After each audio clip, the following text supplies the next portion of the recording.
Hey guys, welcome back to Electrical Car Repair Live. Thank you guys for watching and subscribing to the channel. In today's video guys, we'll work on Mazda CX-7. So if you have a Mazda CX-7, the whole generation from year 2006 to year 2012 guys, and your heater, blower, motor, fan guys, okay, the one for the AC and the heater, the fan does not work and you don't get any air out of the vents, stay with us and we'll show you which fuse to check. Okay, this is a little bit of a hidden fuse, not very many people know about it, so we'll show you guys how to find it and how to test it, and you can test all that without even removing it.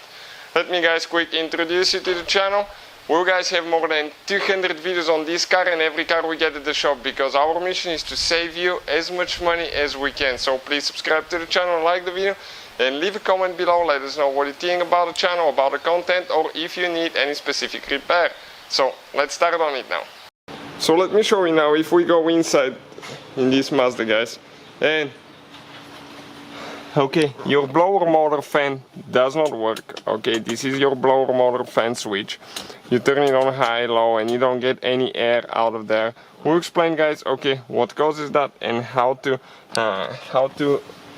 check the fuse for that. It could be even a bad resistor guys, it could be a bad fan, but most of the time just check the fuse. Okay, this is reason number one. So if we come outside now, okay, right here, this is the box guys, this is the fuse box right here.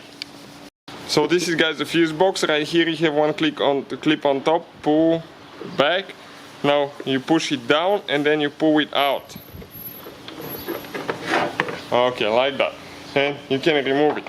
Now guys, the fuse that we're looking at guys for the blower motor fan, okay, let me show you now. This is your cover.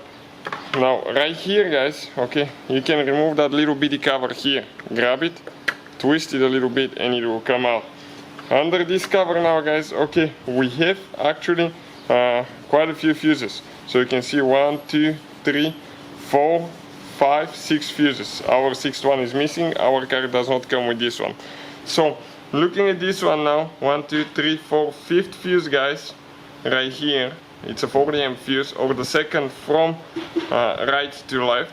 This is for your blower motor fan. Now, usually you can see the element inside, but not very clear if it's burnt or not. How you can test it without removing it? Pretty simple. You need a voltmeter, guys. Okay.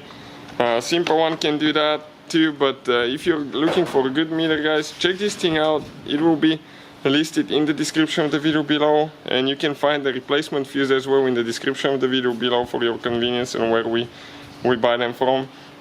And we set it to test resistance and test connection, and if you have connection and the fuse is good, it will be like touching these two together. It will show 0 because it means there is communication between the left side of the post and the right side of the post. So if it's burnt, it will just say like that, like there is no connection. So let me show you now. We get guys 0, so this is a good fuse. So that's how we know. Okay, if that's not the case, we have a video how to test the resistor, how to test the motor, blower motor fan itself. So hopefully guys the video will be helpful to any of you having that problem. Thank you for watching and see you guys next time.